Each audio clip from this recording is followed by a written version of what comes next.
Welcome to Supply Chain Now, the voice of global supply chain.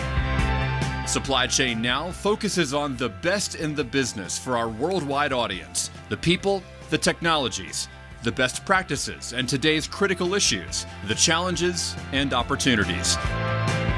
Stay tuned to hear from those making global business happen right here on Supply Chain Now. Hey, good morning, good afternoon, good evening, wherever you may be. Scott Luton and Kim Reuter here with you on Supply Chain Now. Welcome. Kim, how you doing? I'm doing amazing. How are you? Wonderful. Great to have you back. I know you've had some really big travel, some really big discussions, keynotes, the whole shebang.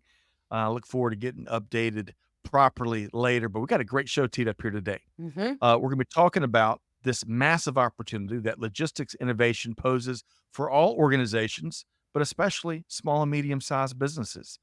We're going to get into some of the emerging trends you should be aware of. We're going to be exploring some of the most common logistical challenges and, better yet, how to overcome them. We're going to be sharing how to make gains in sustainability, which everybody wants, but without significantly adding cost. And, hey, just what is the best way to select the right logistics partner? Well, we're going to cover all that and much more, so stay tuned for a great show. Kim, looking forward to a great conversation, huh? Yes, it's going to be great. And I love that we're focusing on small, medium, because we certainly don't talk about them enough. So it's going to be great for the little guys. That's right. So, folks, get ready. Two quick reminders before we dive into a conversation with a great panel. First off, hey, let us know what you think. And secondly, folks, if you enjoyed today's show, be sure to share it with a friend or your network. They'll be glad you did. Okay, let's get to work. Kimberly, I want to introduce our esteemed panelists here today, starting with Glen Clark, CEO of DP World in U.S. and Mexico, and he serves as regional head of contract logistics. He's joined by Terry Donohoe, Senior Vice President of Freight Forwarding for DP World Americas. Hey, Glen, how you doing? Doing great. Thank you, Scott. Thank you, Kimberly. Wonderful to see you. And Terry, how you doing today? Great. It's great to be here. Thank you so much, Scott, Kimberly, for this opportunity. You bet. And as we were saying pre-show, Terry, it's like you're tuned in from Mission Control there at DP World headquarters. I love it. It's a trade secret. I can't give it away. Sounds like a competitive advantage to me. Well, great to have y'all.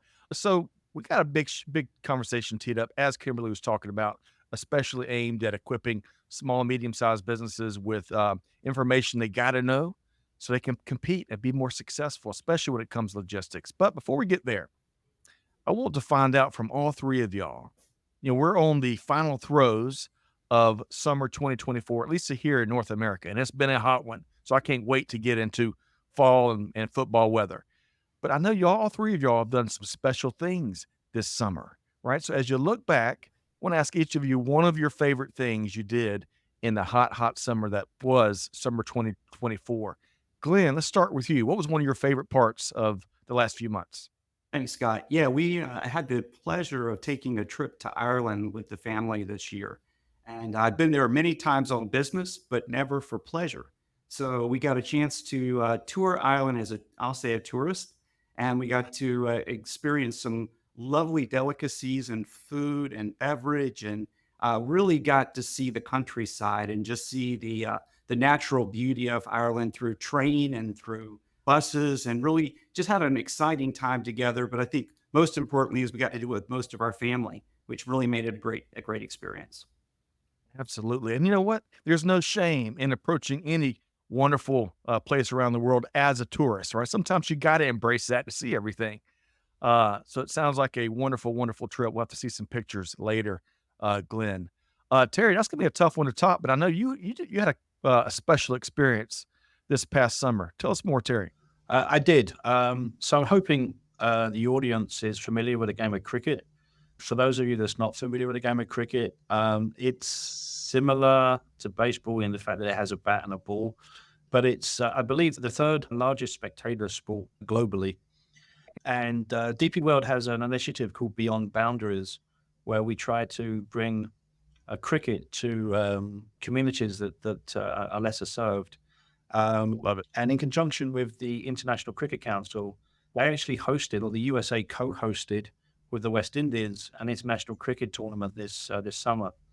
And I was fortunate enough, as I said, to be part of the Beyond Boundaries initiative with DP World, and actually found myself at the fan zone in downtown Manhattan.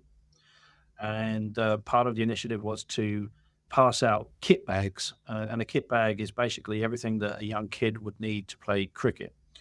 Cricket ball, cricket bat, some protective equipment, et cetera, et cetera. So I was on stage in the fan zone in downtown Manhattan with two of India's cricket legends, Ravi Shastri and Sachin Tendulkar. And Wow. I was on stage representing DP and handing out to kids of the greater New York area, boys and girls, kit bags so they could take cricket into their communities. It was a fantastic experience. It sounds like it. The experience alone must have been incredible. I love the fact that that's a big part of y'all's give forward. I had no idea, Kimberly, that cricket is the world's third largest watched and viewed sport. That makes more sense. I am also That's amazing. surprised.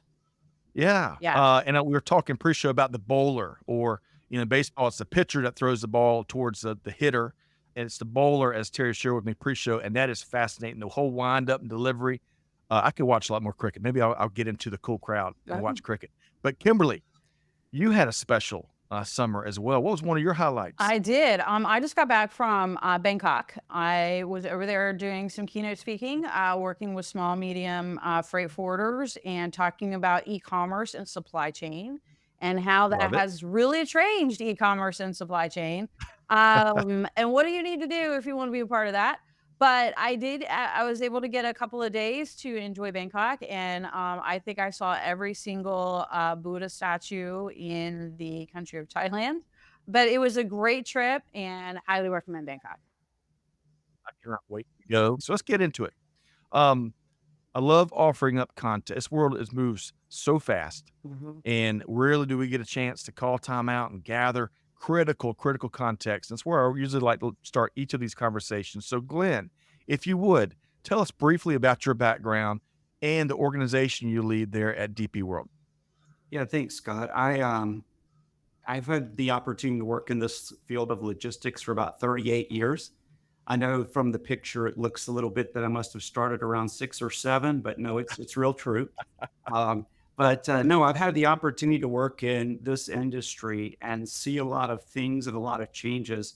But I think over the 38 years, I've been very fortunate to work in different aspects of the business, whether it be in direct operations, working with customers on solutions to challenges with supply chain and efficiencies and cost and service levels. I've had experience in engineering and business continuity plans and programs.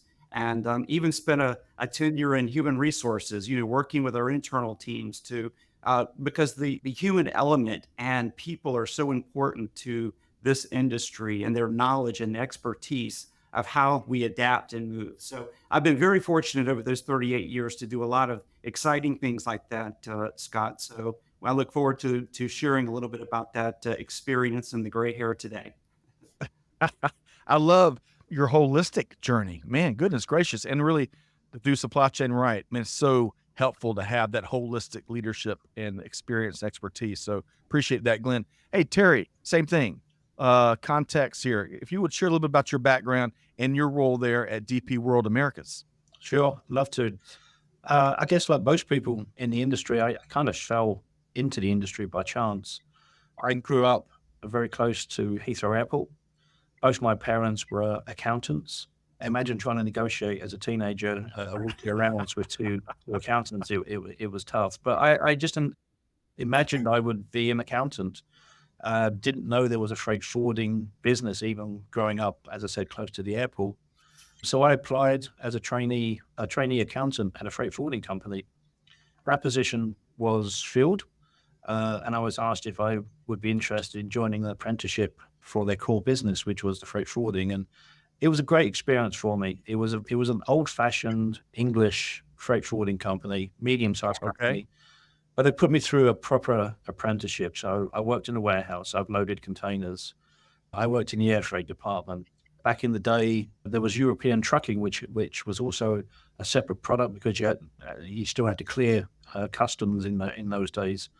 And I kind of fell in love with deep sea, as we called it, ocean freight. I'm very, very grateful for that grounding and learning the business from the ground up. Fortunate enough to transfer to the States in 1998. So I've been here since 1998. Had some very senior positions with some competition, but I think I've got the best job in the industry right now, heading up DP World. We're growing a freight forwarding organization. It's an amazing opportunity. We've already really truly expanded in the Americas in the last 12 months. So Okay. my responsibility is from Canada all the way down to Argentina. We've got 30 offices and about 200 plus people. And a lot of that has been achieved in the last 12 months. So I love my job. I think it's the greatest opportunity in the industry. And I'm very, very proud to represent DP. Oh, Terry, I love that. And I can only imagine all the stories and anecdotes both of y'all left out of your journey. Kimberly, I think industry is better off because while today there's certainly a more targeted effort at bringing in talent really from across all walks of life into, and that's great. But back in the day, as Terry was kind of describing, we're so fortunate people like Terry fell into industry, as he mentioned, because that's oftentimes how it happened a decade or two ago. Yep. Your thoughts there as Glen and Terry was sharing a little bit about their background and journeys. Yeah, I mean, back when we all started, I think we all have similar backgrounds and years of experience. I don't need to put an exact number on it. Less than Glen, more than Terry. But you know, back then we just kind of fell in it. We didn't have college degrees in supply chain when I came up, and I kind of fell into the industry too. I graduated with like a bachelor's in arts. I didn't even have a business degree. And a friend of the family got me a job, and I was a telex girl. That was my first job, was sending telex to ships, helping them unload the ships. It was a Cheap Worker Host. They were a steamship line husbandry company. And just like Terry started on the ground, like sorting papers, unloading, just anything to just keep freight moving. And I think, you know, we all started that way, and that gives us a great perspective on the industry. That's right. Yep. Where the Gimba is, right? Hands-on, where the value is created. Yep. I love that, Kimberly, Terry, and Glen. So, folks, we got a great conversation from a variety of perspectives here. Speaking of, one last piece of table setting here today, Glen and Terry and Kimberly. So all the experience we've already talked about, right? Lots of expertise, lots of accomplishments, lots of learnings from the good days and the bad days, I'm sure. We're going to take advantage of all of that. But when you look at how the industry has evolved, and goodness gracious, that evolution velocity is picking up by the hour, it feels. Even especially maybe in the last year or two, what's a couple of observations in the logistics space that you can share here today? Glen, let's start with you. Yeah, I think everyone's probably experienced this that works in this industry is expect the unexpected. I think That's right. that's really what has really been a dynamic change for the last 3 or 4 years, but specifically in the last few. The disruptions, the things that we go through, the planning has to have a plan A, a plan B, and a plan C. I think there's a lot of focus now for people that are doing this business and how we get products to market about the what ifs. Well, what if this happens or what if that happens? How do we adapt? There's really a spotlight, I think, on the small and medium business market.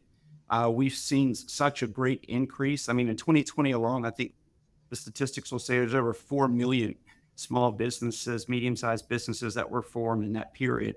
So that's a significant change. And obviously the shift in supply chain during those transactions really drives a big change in the business and the industry and how we have to almost adapt on the fly.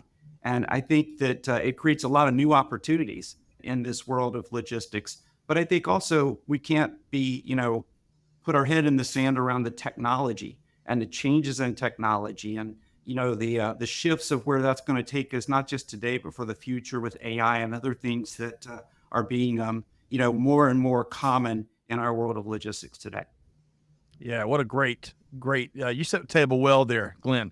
And I would just add, expect the unexpected. I'm a big Brother fan. That's like the show's mantra, but it applies perfectly to global supply chain. And then you kind of talked about adapting, and you also talked about the analogy I heard there is sometimes we just have to lean into flying the plane while we build the plane because of the rate of change and many other things that's thrown at us around, curveballs coming around corners and whatnot. So appreciate you sharing that, Glen. Terry, same question. When you kind of look at how things have been evolving in recent years, your thoughts, Terry?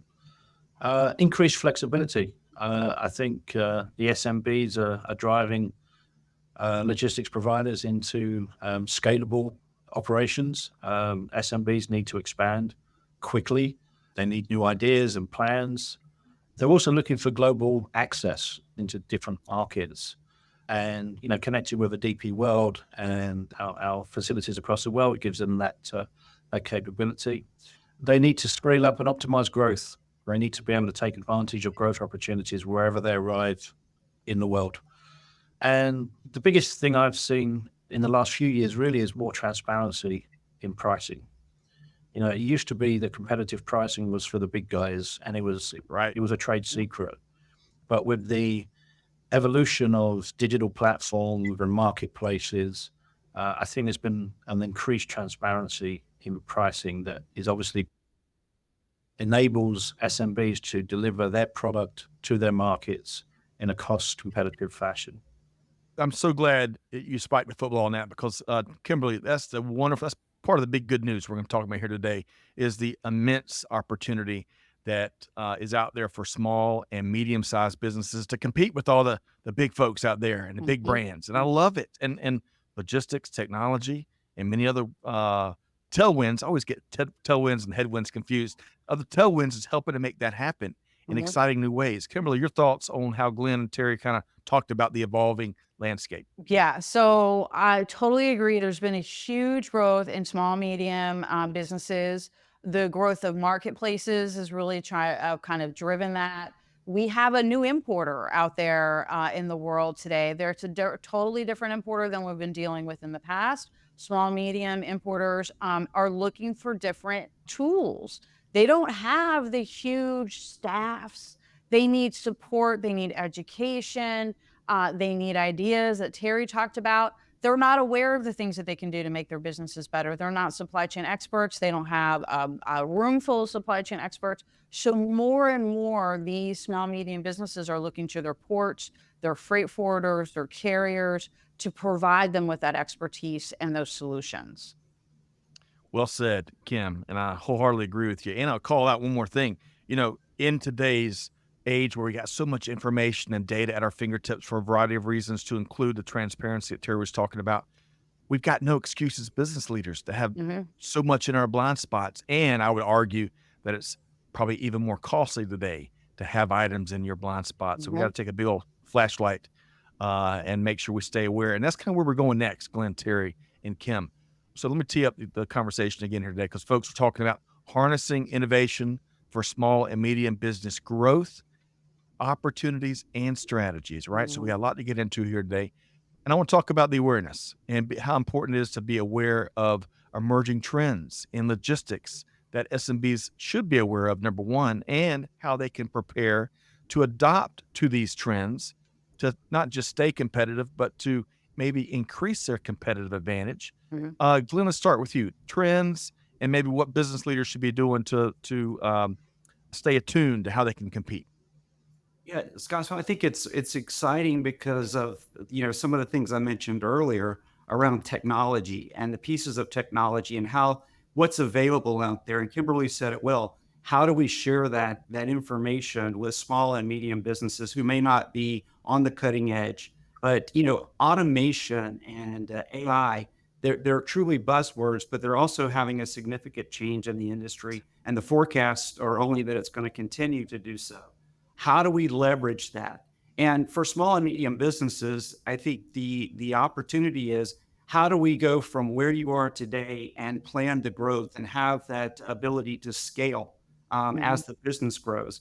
Where it may be your distribution channels today are, B2C, and then want to go, or you want to go now to B2B. How do you leverage that? How do you plan for that? It's a significant shift in how you manage your marketing, your planning, your forecasting, and even how over the last few years, all of these marketplaces have popped up and how it's driven the online sales and orders and what's going on. So significant change around IT, omni-channel, and just the idea of how things move on almost a daily and weekly basis now for small businesses. Mm-hmm. Yeah.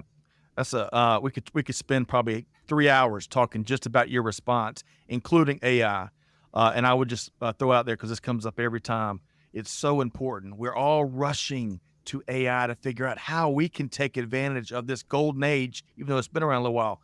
But it's so important to stay focused on what we're trying to accomplish and then work backwards to using the right tool and solution. So good stuff there, Glen. Terry, same question. Emerging trends in logistics and how can folks adapt?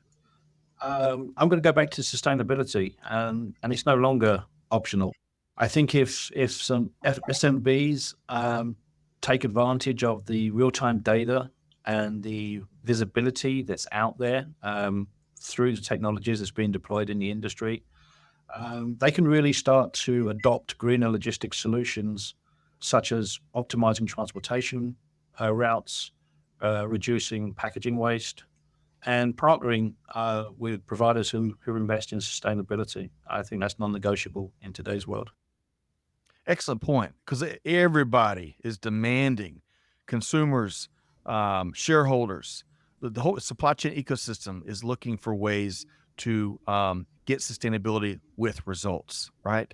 Enough talk, where's the action and outcomes? And that's an excellent call out there, Terry. Kimberly, we heard a lot there from Glen and Terry in terms of current and emerging trends and some steps that business leaders should take. Your thoughts there, Kim? Yeah, I don't know how much of an emerging trend it is anymore, but we are seeing a huge growth in direct-to-consumer shipping and really just cutting out the middleman altogether. So building boxes in China with direct injection into last-mile carriers in that country, and small and mediums have traditionally been like, oh, we can't do that. We're not big enough.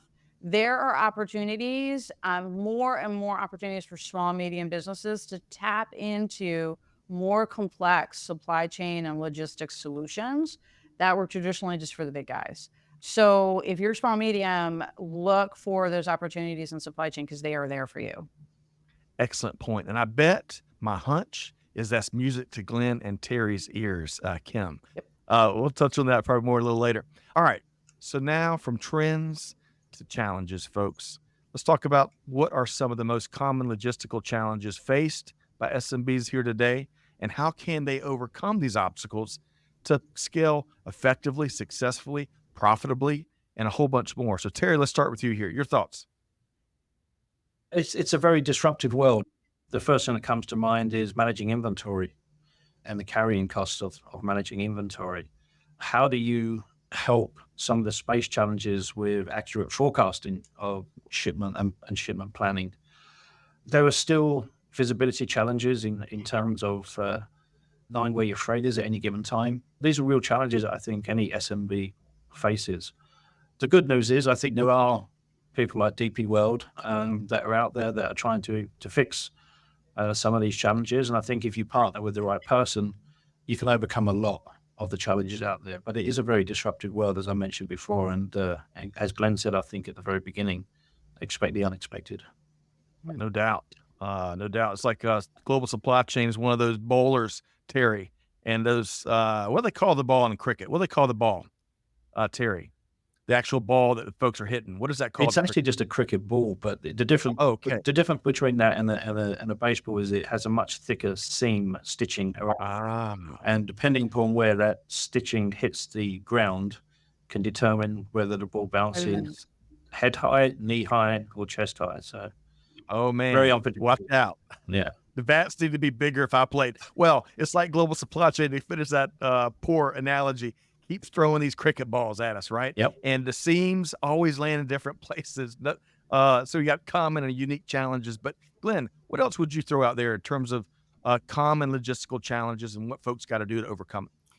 Yeah, I think, as we talk to our small and medium-sized business customers that we have the opportunity to deal with and help find solutions for, it's scalability. And how can they scale? There's seasonality to a lot of projects and products that are going through. How do they scale up and down to meet the demand on the changing seasons and the type of products moving? we look at the big carriers, and I think they have a lot of planning and ideas of how they're going to deal with some of these crises that go around. But the geopolitical changes in today's business can have a huge impact on these small companies and the medium-sized companies, because are they ahead of the curve or are they behind the curve? And Mhm. then, I think the whole shift in this last few years of, as Kimberly said earlier, the shift to this, e-commerce and moving to that type of supply chain efficiencies. It's that final mile. How quickly can they get products to customers? Because a lot of times that makes a big difference in their ability to service the customer, make a happy customer, but also it's about cash flow. The faster they Mhm. can get the products to the customers, the quicker they get the return, and they have cash to reinvest in what is critical components to their business today. Glenn, well said. And Kimberly, I'm coming to you. But before I do, we've got a litany of challenges between Terry and Glenn: inventory management, forecasting, of course, managing those carrying costs, visibility, which I would argue is fastly becoming table stakes, Mhm. right? But we'll save that for later. How to scale successfully, geopolitical, which is the gift that keeps on giving, unfortunately. Final mile, of course, managing cash flow, but it puts an emphasis on something I think Terry said. We got to be really smart in how we choose our partners across the ecosystem. But Kimberly, what'd you hear there? I heard all of that. I would just build a little bit on what Glenn said, is that, in my opinion, the last mile is now an origin problem. It is, yep. It used to be we didn't even care about that until it cleared customs and destination country. But no, we're actually planning for last mile at the manufacturer's door in some cases, right? And so that has drastically changed how we think about supply chain, and especially how small and mediums need to be able to respond to it. So what I see out there a lot, just to build on what we've already talked about, is Yeah. the need for flexibility, and flexible, easy to access. I'm gonna asterisk that, easy to access. Don't bring me something that's gonna take me 8 months to build. Easy Right. to access, flexible supply chain solutions so that they can, like we said, get in front of the market instead of chasing the market. Excellent point there. Excellent point. Don't bring that stuff in here. Ken, we got no time for 18-month No, solutions. I We need to make be it plug measuring and in play. weeks. I love that, Kim. And I also love how you called out the final mile is an origin problem more than ever before. That's an excellent call out there. All right. So, uh, Glenn, Terry, y'all got a couple more hours because I'd love to dive deeper, but I know time keeps on ticking. I want to switch over to, I think Glenn made this comment earlier. Maybe it was in the pre-show. We were talking Mhm. about less tech savvy. And I think I made the comment that all three of my kids would put me in that bucket because I am not a technologist. And there's plenty of folks out there that aren't technologists, even in this era in global supply chain. So when it comes to SMBs that may be traditionally less tech savvy, how can we encourage them to adopt new technologies and integrate them successfully, especially when it comes to logistics solutions? Glenn, your thoughts there? Yeah, Scott, I think it's a challenge because the information flow from that small business to the end customer is so critical in today's business. And I Yep. think that how they adapt is, they can build it or try to figure out the trends, but also they can look for partners that have that experience. I mean, one of the things we've had to shift in our business model is how do we build those communication tools so that people get the package is coming, it's going to be arrived, the delivery has been processed. It's giving that visibility, but it's also giving that understanding of the customer experience that's back to that customer. And I think that many times those tools were built for large organizations and complex supply chains, but the shift now is almost everyone needs that information. Yes. Well said. That's a beautiful democratization play that's been at play for years now. I love it. It's one of my favorite movements, and it's hitting so many different aspects of business. Terry, what would you add there? Obviously, technology has the potential to streamline and ultimately improve the business processes. Think about AI just very briefly. The version of AI that we use today will be the worst version of AI that we ever use in the future. Right. Right. But I'm not a very tech savvy guy. Certainly not mechanically oriented. I can just about put gas in my car. But I do think, with API integration, but also investment from the industry into apps. I just booked an international airline ticket on an app, and no one taught me how to use that app. And there wasn't an airline that sat me down and hosted a Teams meeting, told me how to use that app. We're getting to the stage now where technology is becoming very, very easy to use, very easy to integrate through the use of APIs, as I've mentioned. So I think it will become more intuitive and more streamlined, and that will lead to more opportunities for SMBs. And adoption. Glenn, I think you had one more comment before I go to Kim. Well, I think that in the past, the EDI, the transformation of EDI and then to API, and now it's like with the small and medium businesses, they may not have some of those capabilities. So as they have to adapt, can they find partners that, in many cases, we're able to take Excel spreadsheets or Google Sheets and translate that into data and information. So I think that for whatever level you're at, there's a lot of different ways that companies have had to adapt, especially during that shift during the pandemics and the Red Sea actions and Panama canals, all the stuff that drove us all crazy and sleepless nights. But that's what I see as a continual change that we're having to adapt to different types of customers. Yeah. Well said there, Glenn. Kim, what are you hearing here? So, the small and mediums, there is so much supply chain technology out there now. There's been a huge growth in supply chain technology, supply chain management technology. North America is the biggest producer of supply chain management technology. So you don't have to be a huge company to have supply chain management technology. You don't have to do a 6-month integration. You don't even have to have EDI. You don't even have to have APIs.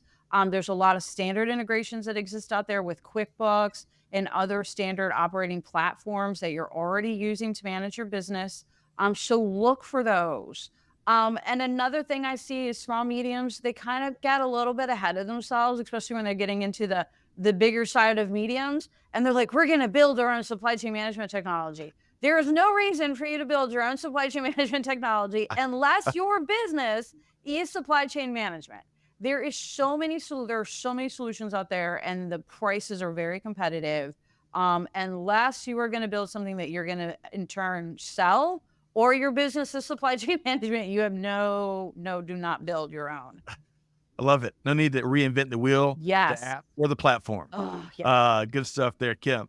And I love Terry's app example about booking a ticket, because we all have, but none of us have been trained. Yeah. That technology is built so intuitively that, my 12-year-old could figure it out in no time. Another great part of the technology movement. Let's see here.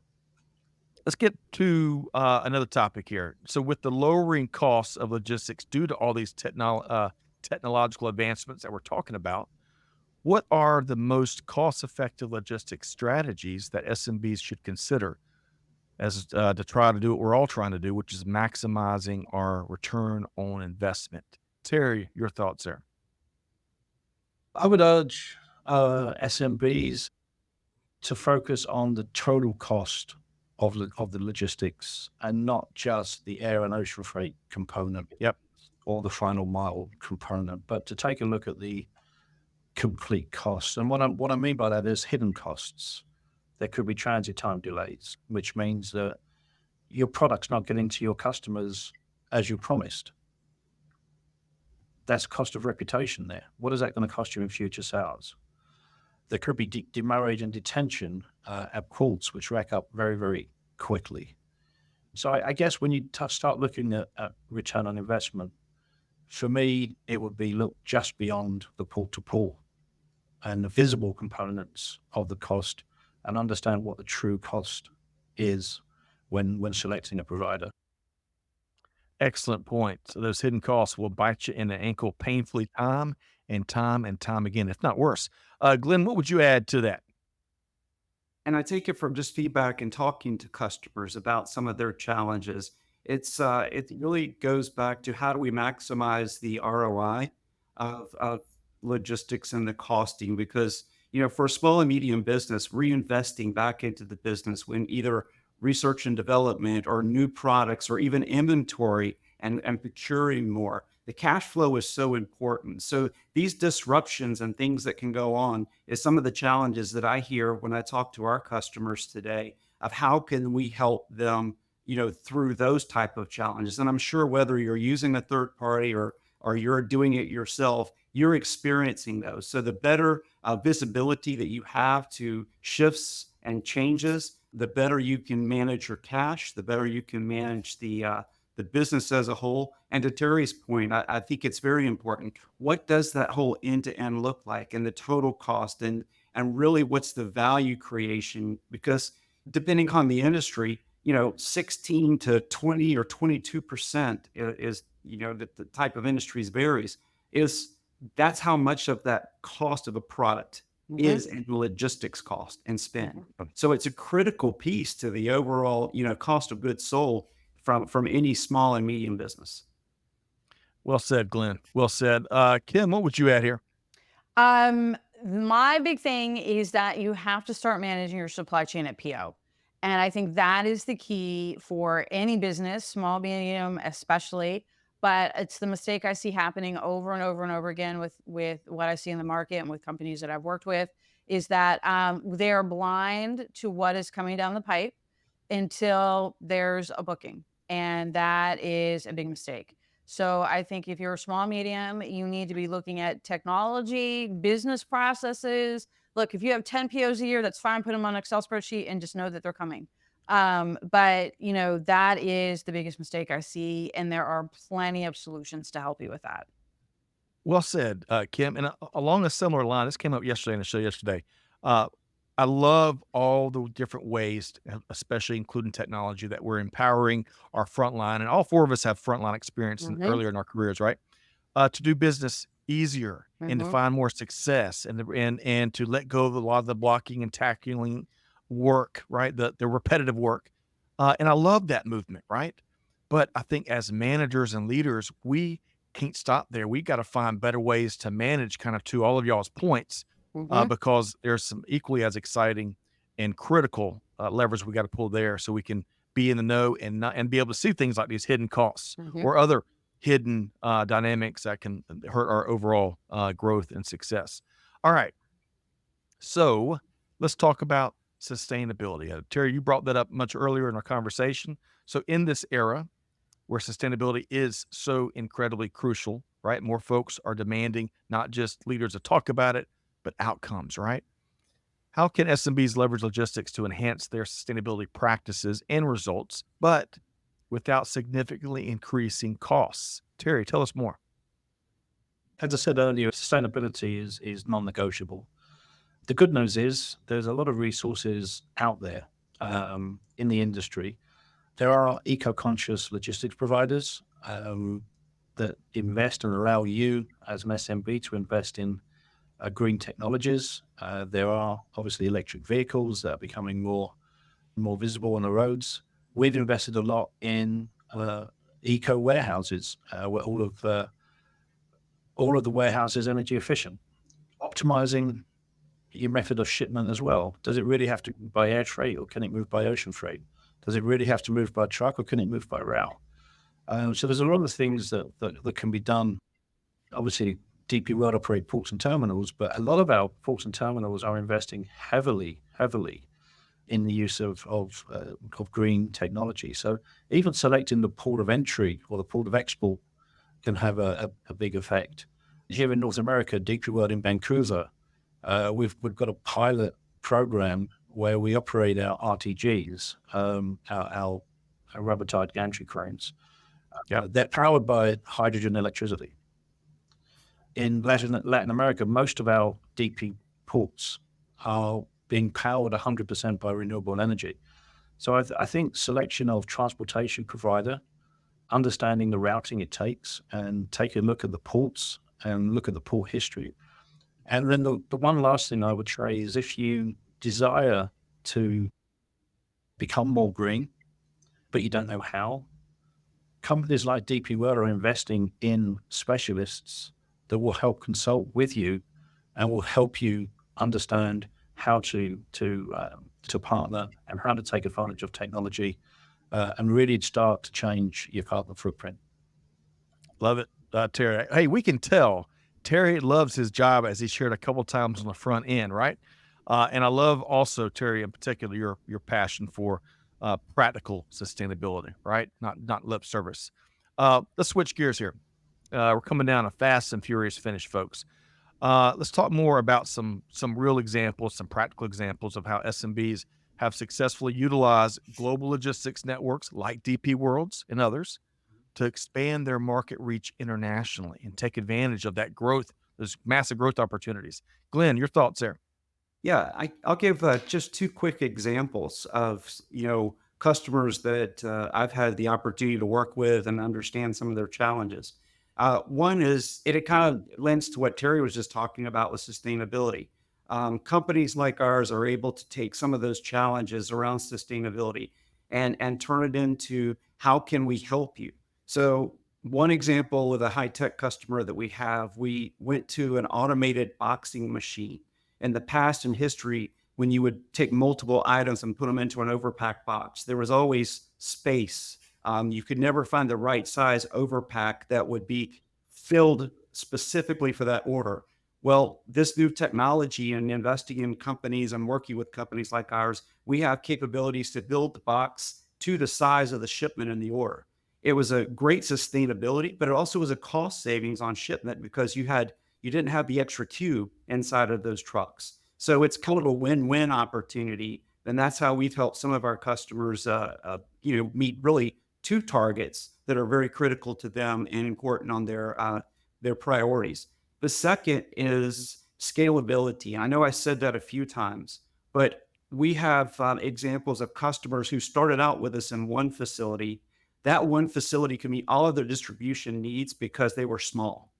As they've grown, the center of gravity of where those shipments go and how their customer base moves as they get larger, we've been able to provide solutions for multi-client facilities so they can have inventory storage and two or more locations. And even some have grown to the global side of that, to where if you partner with the right companies, they can give you options. And we've been able to successfully find that those options and solutions for customers. Now they can grow and they're not limited by how they handle their logistics because we've been able to provide solutions for them, especially around seasonality of products and, the holiday times when people are ordering hundreds and thousands of orders, hopefully for those size businesses, we have that scalability.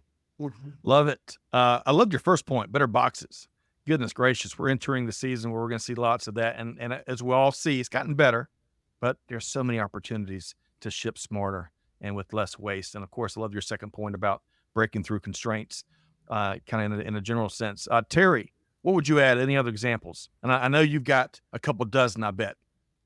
Yeah, well, let me focus just on e-commerce. I think for the sake of brevity, e-commerce, I think it's transformed how SMBs can access domestic markets by importing from overseas or access international markets by exporting.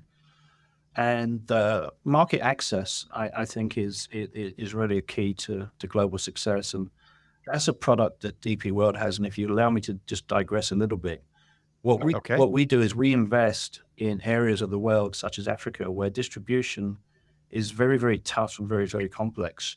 And we have a product designed especially at SMBs that will allow access into some of these more complicated markets. So I think with a combination of e-commerce and products such as market access that we're driving, I really think it's allowing fantastic growth. I'm glad you brought up Africa and all the many countries and regions that make up an incredible, vibrant markets. We have a series here, Supply Chain Leadership Across Africa, and it is amazing what they are doing from a supply chain perspective, from drones to building infrastructure. Now they're investing in manufacturing centers so they can actually manufacture it in so many countries across Africa instead of shipping out the raw materials like has happened over the course of history. So it is amazing. So many great stories to be told. Appreciate you mentioning that, Terry. Hey, Kim, they shared a couple of interesting stories and anecdotes in terms of how companies are adapting and overcoming, especially from a logistics standpoint. Your thoughts there? Yeah, I think, any opportunity, we're going to talk a little bit like how to pick your carrier and how to a strong partner.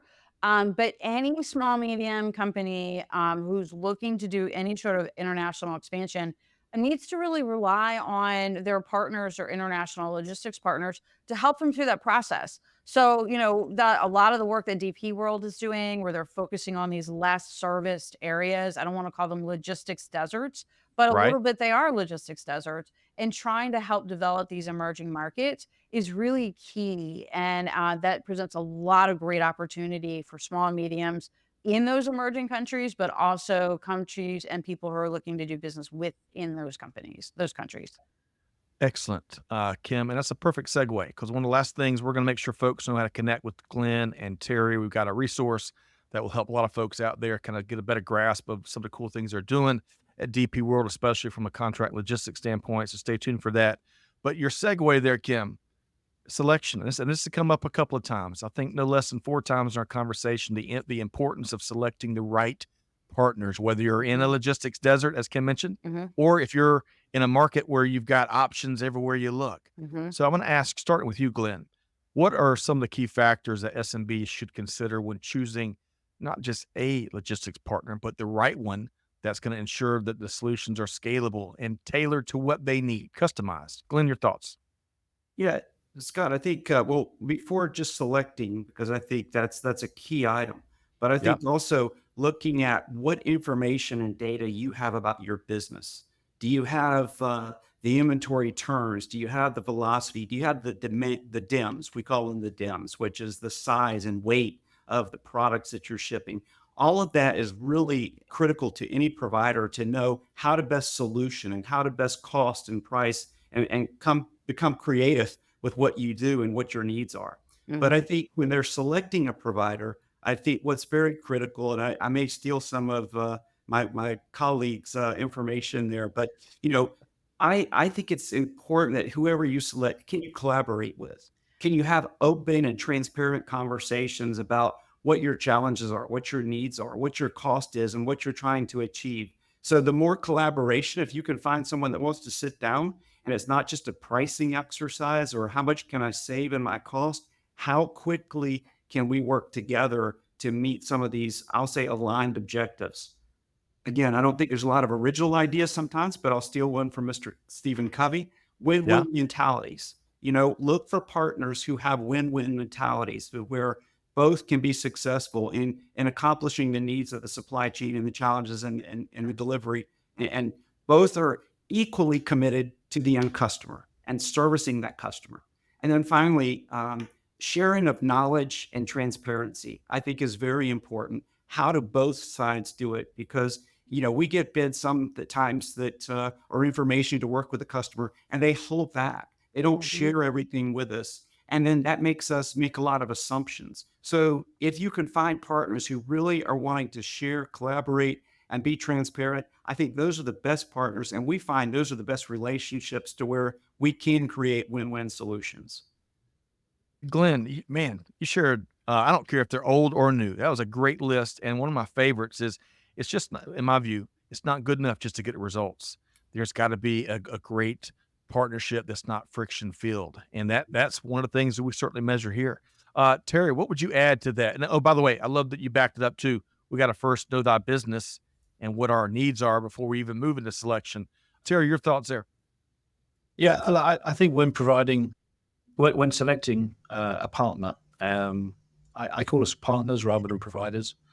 I think you need to look for a company that has end-to-end capabilities, someone that can support all aspects of your supply chain. And as Kimberly said, it starts at the purchase order level, and it starts at the very beginning of the transaction and not at the very end. So having someone that can focus from purchase order management to warehouse, housing to final mile and inventory management, etc., I think is key. The second thing is I would say source value over price. Hmm. Okay, cost is obviously a key component. I think, as Glenn said, up to 22% of the landed cost. But what is price and what is value? And determine someone that in this disruptive world can overcome obstacles and that can problem solve on your behalf. And then finally, I think building trust. Glenn mentioned collaboration. I think it's very, very similar to building trust. But for me, trust is critical. Choose a partner that has a history of delivering on promises. Yeah, well said. I'm so glad you called out the trust factor, Kim. We talk about that a lot. And I also like what Terry mentioned there. I'm going to coin it AKS, as Kimberly said, a new acronym here at Supply Chain Now. Kim, I'm still get your key takeaway in just a minute, but a quick thought there on not just selection, but kind of knowing your business, how to enter selection, and how to frame up the partnerships that you build. Mm-hmm.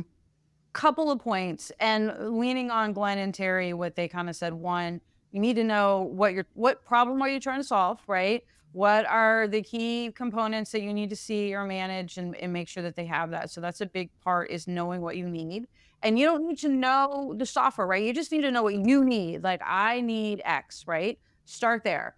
And then there is so much software, supply chain management software available out there for all the platforms, for all the marketplaces, for all the integrations.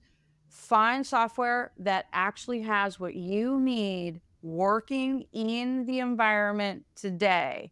Do not fall into the, we'll put it on our roadmap, or we have a customer-driven roadmap. These are terms that you will hear when you're looking at supply chain. First of all, you should always have a customer-driven roadmap. So that's right. Just sort of table stakes. Like, if you're just building software because you feel like it, then why bother? But if you're a small medium and you're getting intimidated out there and you're hearing people say, oh, we'll build it for you, or it's coming, and it's key to your business, go talk to another software provider, because I guarantee you it's out there. Excellent point. Great advice, Kim. Gosh, the three of y'all, good stuff here today. And I should also call out what Terry mentioned about prioritizing value over price. Yes. That's great advice there. All right, folks, I hate that we're winding down our conversation with Glen and Terry and Kimberly here today. It's been a good one. Let's make sure folks know how to connect with Glen and Terry. Glen, start with you. How can folks connect with the one and only Glen Clark? Well, I'm on the LinkedIn of the world. Okay.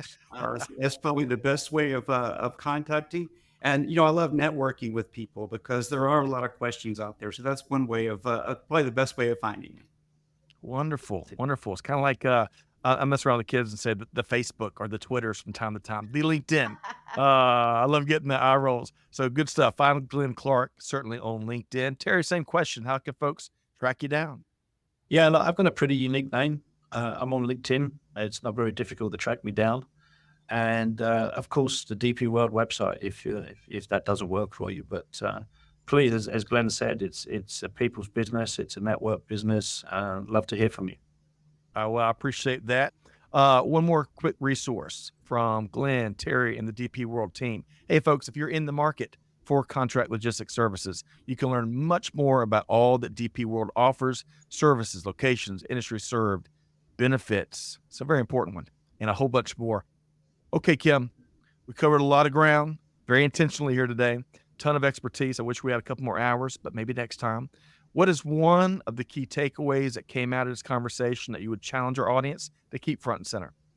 Small, medium businesses are growing. We know this. They're going to continue to grow. We expect the small, mediums to double again in 6 years, if they have already, due to marketplace business. And so if you're a small business, small, medium business out there are tons of solutions out there. Companies like DP World are out there fighting for you and trying to give you the competitive edge so that you can compete with the big guys. So keep looking. There are solutions out there for you. Well said. And look in new and exciting ways. Make no assumptions. Excellent advice there, Kimberly, as we wrap here today. I definitely encourage you to connect with Glen Clark and Terry Donohoe with DP World. Check out what they do. Hey, connect and follow Kimberly Reuter wherever you find her on social. She's everywhere, and she'll tell you more about that exciting trip to Bangkok. Glen Clark, great to have you here today. Thanks for being here. Thank you, Scott. Thank you, Kimberly. Safe travels back to the hometown. And Terry Donohoe, thank you for what you do. I appreciate your passion, especially for that give forward that you and the DP World team is investing in. Thanks for being here today, Terry Donohoe. It's been a pleasure, and time has flown by. So it's been a real pleasure, and thank you again for the opportunity. Oh, it always does. It always does. Kimberly Reuter, always a pleasure. Thanks for being here. Thank you. You bet. You bet. Great conversation. But folks, now you got homework because Kim, Glen, and Terry, man, I've got about 7 pages of notes here today. Plenty of actionable insights. Your homework is you got to take just at least one of the great tips they shared here today, put it into action, because you know what? Your team's ready to do business like never before. Your customers are demanding it, your team, your suppliers, your whole ecosystem. And it's all about deeds, not words. So with all that said, on behalf of the entire team here at Supply Chain Now, Scott Luton challenging you, do good, give forward, be the change that's needed. And we'll see you next time right back here at Supply Chain Now. Thanks, everybody. Thank you. Thanks for being a part of our Supply Chain Now community. Check out all of our programming at supplychainnow.com and make sure you subscribe to Supply Chain Now anywhere you listen to podcasts. And follow us on Facebook, LinkedIn, Twitter, and Instagram. See you next time on Supply Chain Now.